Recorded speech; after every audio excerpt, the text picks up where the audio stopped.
All right, it's Friday. That means it's time for our Fumble of the Week. Now, I could give it to the city of Miami and Art Basel for making Miami feel like Las Vegas, which is why I hightailed my black ass up out of there with the quickness. But instead, I'm going to give it to Matt Barnes. You know, Matt Barnes is a Fumble alum. But in an interview with Candace Parker, he had a question that personally I've been dying to ask or wondered about for a long time. He asked her basically, hey, you were married to a man, y'all had a kid. When did you start messing with the ladies? Obviously, you had a husband before and you had a child with him. When did that kind of, when did it start living in your truth become real and You don't have kind to of sugarcoat it. Yeah, that's all.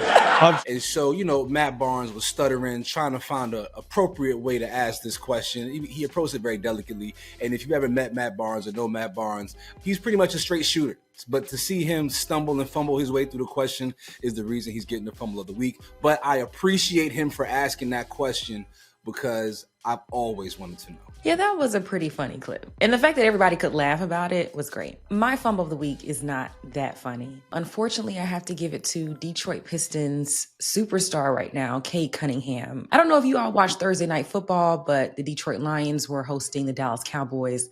We know that Cade Cunningham is from Arlington, Texas. Apparently, he grew up a huge Dallas Cowboys fan. But on the broadcast, he said, "I'm rooting for the Cowboys. The Cowboys are going to the Super Bowl." Big game tonight. I know you grew up a huge Cowboys fan. What do you think this season for the Cowboys? How's it going to end up? We're going to the Super Bowl. The bowl? We're going to the Super Bowl. Okay. Living in Detroit, the people here are thick as thieves, and they're going to ride for their home team, just like they have written for Cade. I've been at every single Lions home game. I haven't seen him. I know that the Lions players go and support the Pistons. You came to the one game that you wanted to come to, and that's fine. But I think that you could have given a PR answer that was better than that and not rubbed these people of Detroit the wrong way in the process. So he's going to get the Fumble of the Week because they're playing great right now, but I don't want the city to turn on you. I feel like in any other city, in LA, you could do that. In Atlanta, you could do that. If you play for the Hawks, you can come and say, "Oh, I don't root for the Falcons." Nobody cares. But in Detroit, it rubbed a lot of people the wrong way.